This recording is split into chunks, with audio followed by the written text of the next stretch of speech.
Quelle est la valeur pécuniaire d'une vie? Je file, je vous aime. Du point de vue juridique, c'est une question à laquelle il y a une réponse. Et cette réponse est un chiffre.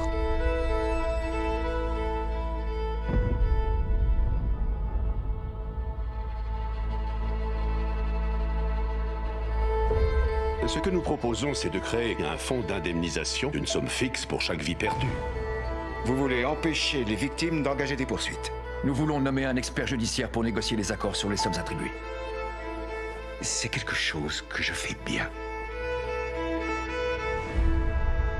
Une contribution dans cette tourmente. Pourquoi on touche pas tous la même indemnité? Ma fille valait au moins autant que n'importe quel col blanc dans un grand bureau. Ils ont perdu à jamais des proches qu'ils aimaient et rien de ce que vous ferez ne pourra combler le vide qu'ils ressentent. On veut rien signer. On peut pas appliquer des règles différentes selon les clients. Vous n'avez pas entendu leur drame.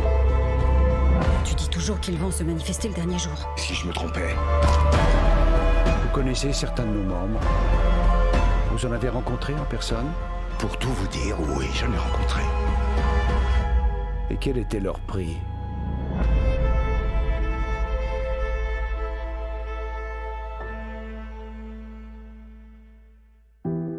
Comme vous le savez, je m'appelle Kenneth Feinberg et je suis l'expert judiciaire qui a été nommé pour gérer le fonds d'indemnisation des victimes du 11 septembre. On vous a remis un exemplaire de ce formulaire pour l'estimation de... Pourquoi on touche pas tous la même indemnité? Il faudrait que les demandeurs potentiels adhèrent au minimum à 80%. Il y a tout un processus. Je mets au point une formule objective et je distribue des indemnités raisonnables. La plupart des gens ont un esprit rationnel. Une fois assis à la table des négociations, ils ont tendance à avoir des réactions cohérentes. Ma femme est décédée dans l'attentat. Et à mon sens, votre formule est un outrage à tous les niveaux.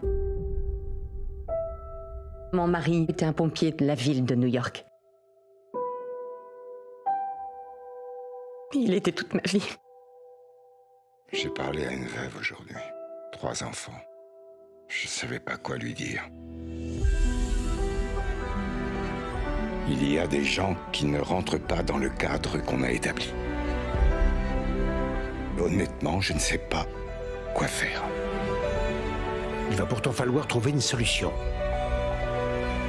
À vous de jouer.